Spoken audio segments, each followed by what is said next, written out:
Welcome back, friends. In today's program on Business and Commerce Journalism, Part 2, we shall discuss in detail about how to write well-crafted business stories. Helping you along is our subject expert, Shikha Gandhi, and I am Amrita Ghoshkumar. We have already learned how to report in business in Part 1 of our program on business journalism. Today's program will focus on another important thing that is needed to make powerful business stories, namely writing. Apart from the above, we will also teach you the basic methods and tactics of how business writers do their job.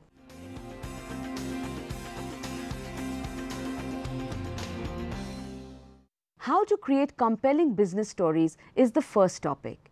In Part 1 of the program, we have learned that superior business and economic stories are generated through well thought out editorial ideas. The process of drumming up those ideas often begins at the story idea stage, where the role of the editor is critical.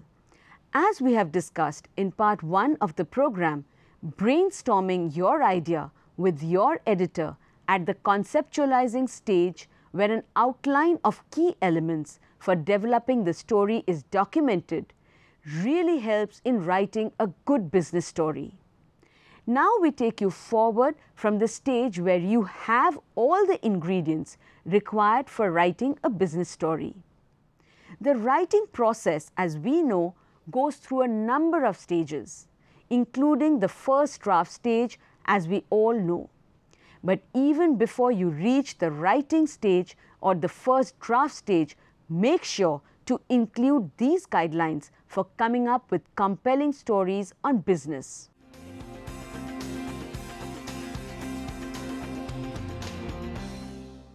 A.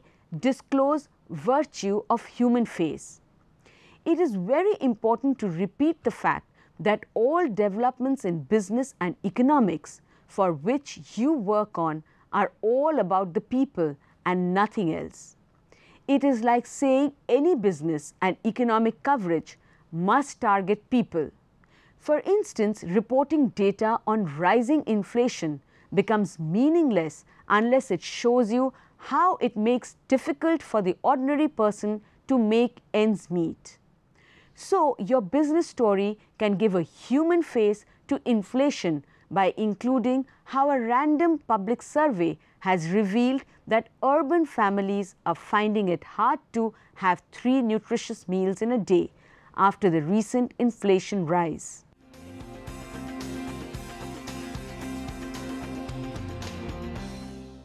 B. Going beyond he said yesterday journalism. Behind news events are the gears and levers that drive the real business trends.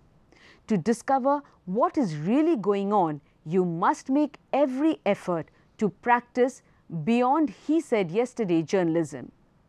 It's best to do your own research and understand what is actually going on before you report. There will be less chances of you being misled if you do this.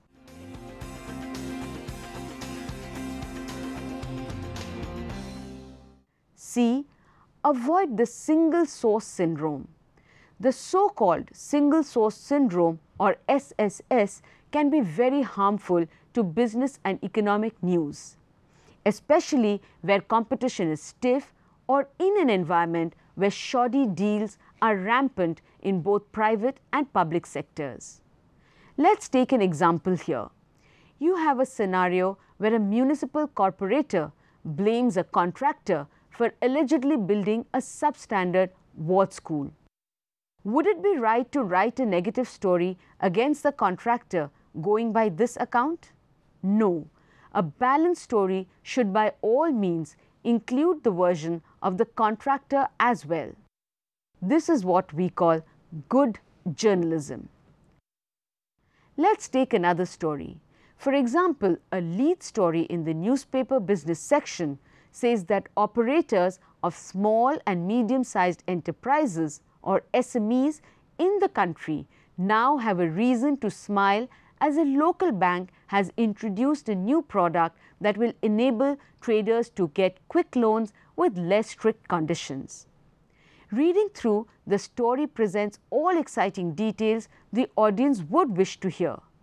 No need for collateral, single-digit interest rate, repayment period, loan processing time of 3 working days, and so on. Sources in the story are all the bank's managers. However, somewhere in the story, it is claimed that about a large number of business people have already obtained loans through this new window. In this case, one of those so-called beneficiary businessmen should have been consulted to attest all the claims advanced by the bank's management. That way, the new story would have been balanced, thus drawing more credibility and reliability amongst the target audiences.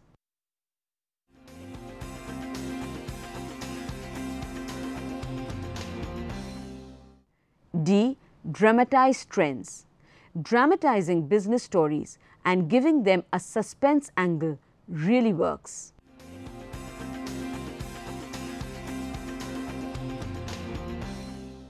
E. Keep it simple. Business coverage becomes boring and difficult and hence unreadable to the audience unless the stories are kept simple and straightforward. Why simplicity? It has been said over and over again that winning the attention of audiences is the all-important goal of any journalist. In the Indian context, the target audience is one of average education.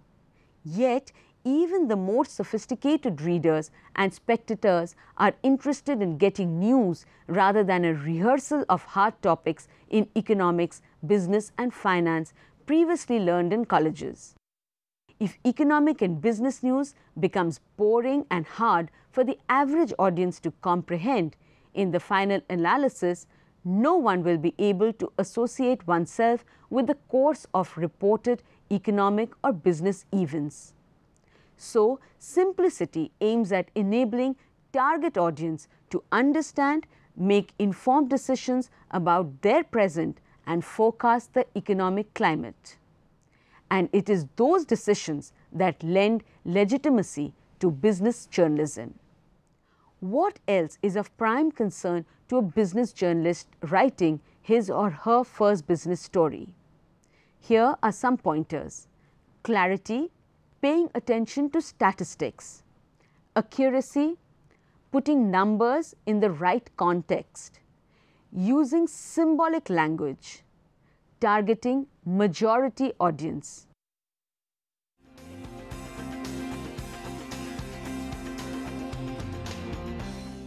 Clarity means that whatever you are writing and whatever you are expressing must be clear, that is clear in thoughts, so that the reader or the listener can understand what you want to say. So, that is clarity, and that means again, to repeat, even you must use simple sentences, simple words, and even there are figures. It has to be explained in simple terms, because the reader, you understand, is not an expert and he needs to understand whatever you are saying. If he does not understand, he would not take the basic interest that you need from him, because unless he takes the interest, he will not read your story, or you can say you will buy your newspaper. So, clarity is the first thing that attracts the readers. Clarity. You should write with as much clarity as possible. Explain in simple terms what is going on. If talking about a layoff, don't call it a reduction in force, but call it a layoff or a firing. When a company decides to agree to divest certain assets, call it selling a business. Let your readers know what is happening in simple terms that they can understand. Also, explain jargons like takeovers, joint ventures and the like.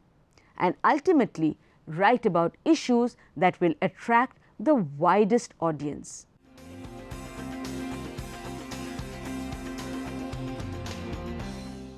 Statistics. No business story can be done without statistics, that is a large number of figures and numbers.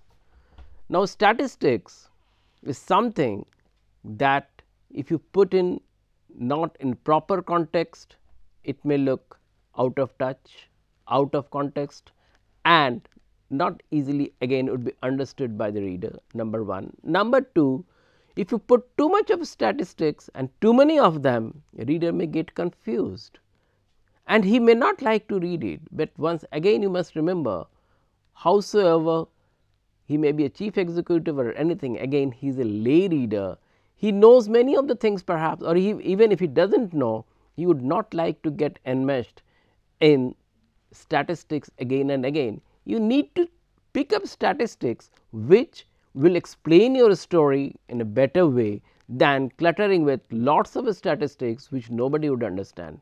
So, picking up those statistics is very important, and also you have to have a discerning eye for that, how you pick up your statistics and how pick up your numbers, because numbers can create a story and too many numbers can also kill a story. So, you have to choose something in between that, so that the reader remains glued to your story.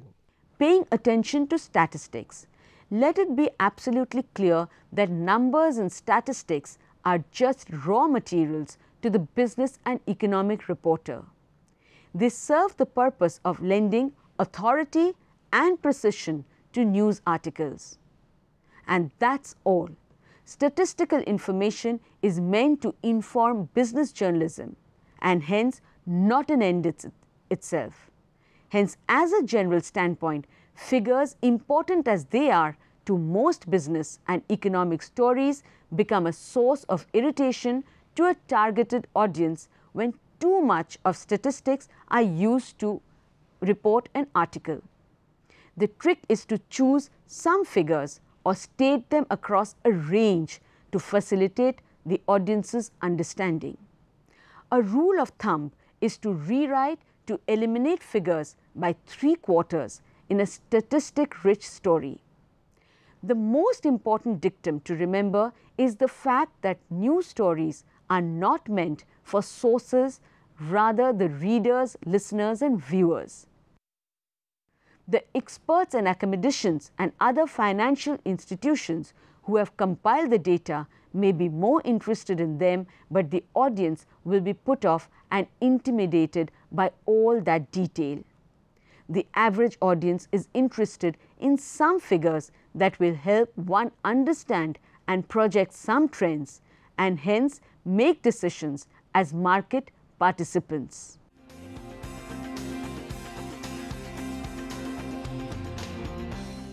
What is accuracy? And you see, in a way every figure one can say is accurate, but no, in this case you have to look for accuracy in terms of the theme that you have developed in your news story. So, in that particular terms you have to look for figures which have the proper relevance and speaks up the heart of the story. So, accuracy has to be in those aspects. Second thing, accuracy is also required for the figures, because simple difference in figures can create a hell or heaven for a company, a government project or any other aspect of business. So, while selecting those figures, while looking at those figures, and to have that kind level of accuracy, what is required is cross checking and cross checking. That means, whatever figures you have got, you need to check it from different other sources, maybe different other departments, maybe different other users, maybe different other experts, and that would only give the figure that would be accurately speaking about that particular story. So, accuracy in this particular case in terms of figures is this, but again the language also has to be accurate, because when you are speaking in business terms, you can't use words which are not required there. So, while writing or say even voicing in, you have to be very cautious about the kind of figures that you are using and check that they have the language, the expression and figures match or not, all these things together will create that necessary accuracy that you are looking for. Accuracy. In journalism, the question of accuracy is both an ethical and a professional obligation of the highest order. To realize consistency in accuracy in business and economic reporting, figures have to be handled with extra precision. For this to be attained, you must cross-check and double cross-check figures for your story. This is done in order to avoid unwanted consequences resulting from irresponsible reporting. For instance, if you inaccurately report that a country's wheat prices have fallen drastically in the world market, farmers may inadvertently shift to food crop production instead. That decision will eventually cause the country's foreign exchange reserves to shrink, leading to adverse impact on exchange rate regimes and foreign trade. Yet, you as a reader can round off figures without misleading targeted audience. For instance, there is no harm in saying that about 3/4 of the country's tea is grown in the eastern parts of the country, instead of 75%.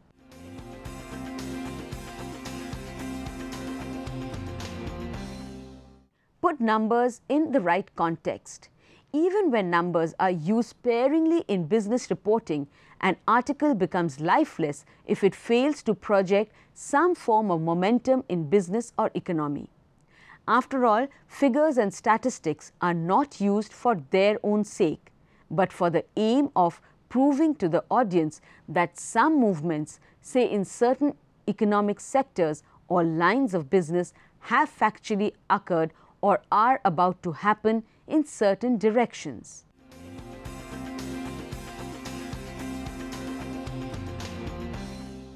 Use symbolic language.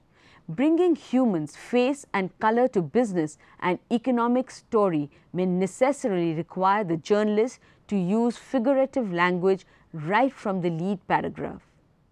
When, for instance, commercial banks find it hard to recover loans and interest in time from clients, such expenses are accounted for as bad debts. These are purely corporate financial transactions, and any changes of bad debts will catch the attention of business and economic reporter. What if you are writing a story on bad debts? If you headline it as debt's long tail benefits banks and make the lead attractive, like the long tail of bad debt is starting to unwind and local banks are benefiting, it would lend a lot of color and interest to your story. So what have you done here? You have symbolized unremitted bad debts to the long tail of an animal, and by saying that it's unwinding means that the previous bad debts were being repaid, thus increasing the liquidity of the said banks.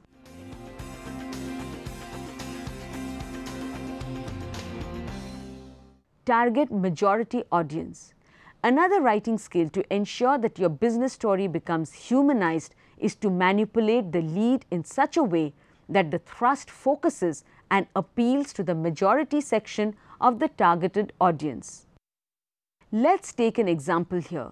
If writing a story on high commodities prices during New Year, your introduction could read as follows.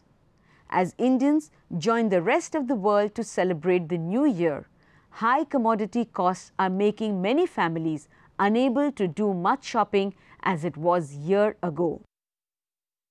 Also, never forget the consumer and the worker while filing a story.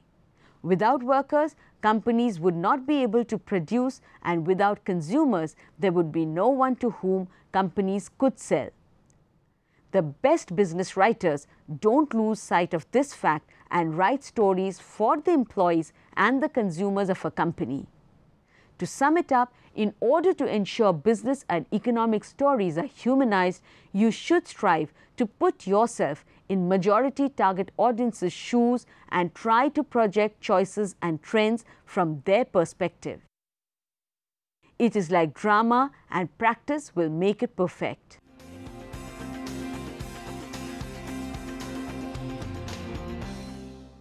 show impact and connections. Journalism is about telling various audiences what is not obvious. This dictum is even more crucial in composing business news. This is achieved by showing the impact and logical connections of the story's contents. What this means is that you have to strive to convince the audience why the business story is worthy of news value. Some examples will bring the idea home. When, for instance, a private company announces initial public offering, the obvious reason to be advanced by managements to potential investors is to raise capital and diversify ownership. The information will usually be relayed to the media in the form of press releases and the holding of press conferences. The release may attempt to talk a bit of ownership structure and total share capital to be raised. Your job becomes to show how this move by the company will impact the shareholders and the public. And finally, your trustworthiness as a business reporter is of utmost importance. Once you lose credibility, your readers may not believe your next story.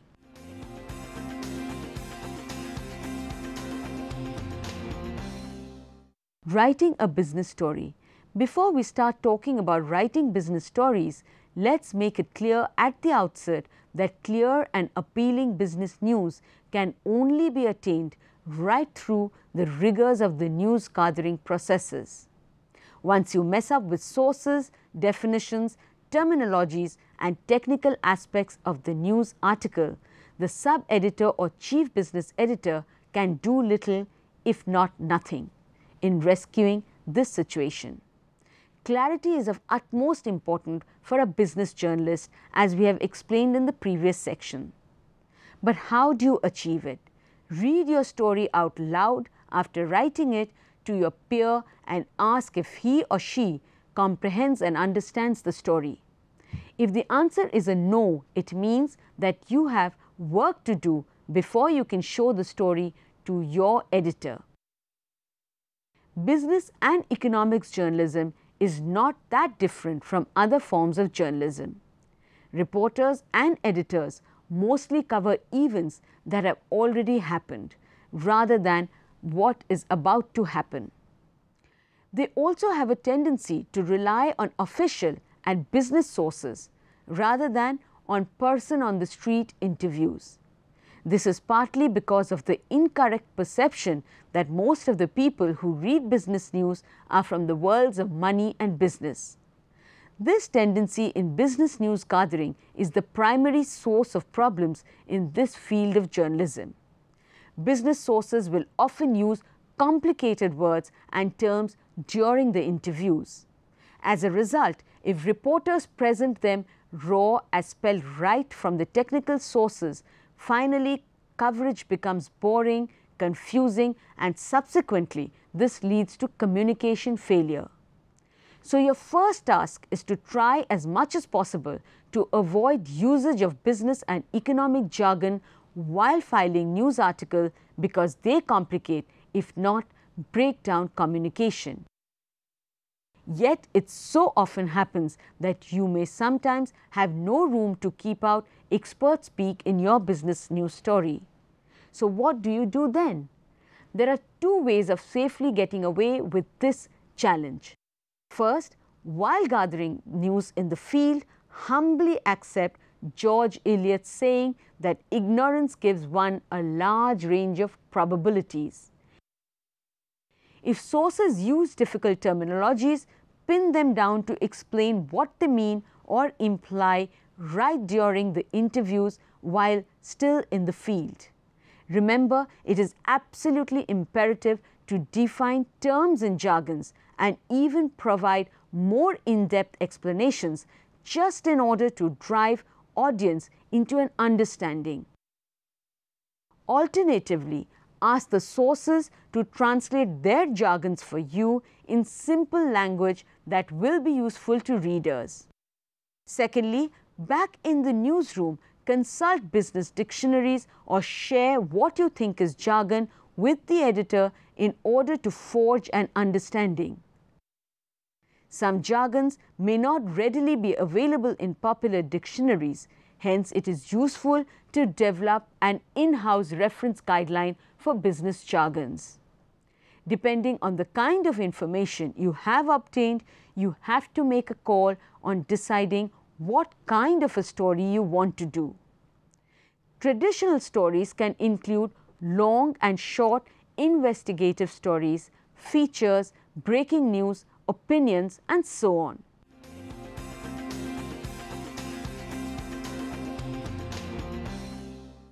Let us now do a recap of the lesson.